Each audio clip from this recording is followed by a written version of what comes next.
with me ZTE Blade V70 Max, and today I would like to show you how you can clean storage using an app called Files by Google Developer.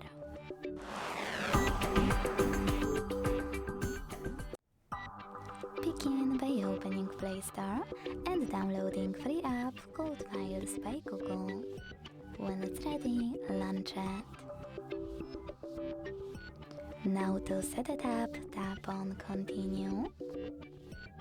Click on grey switcher next to allow access to manage all files and go back.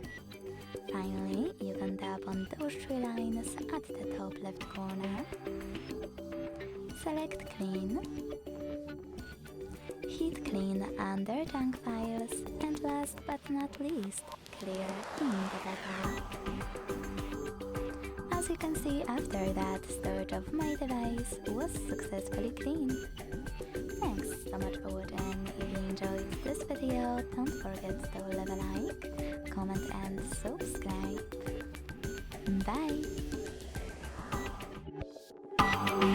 Bye!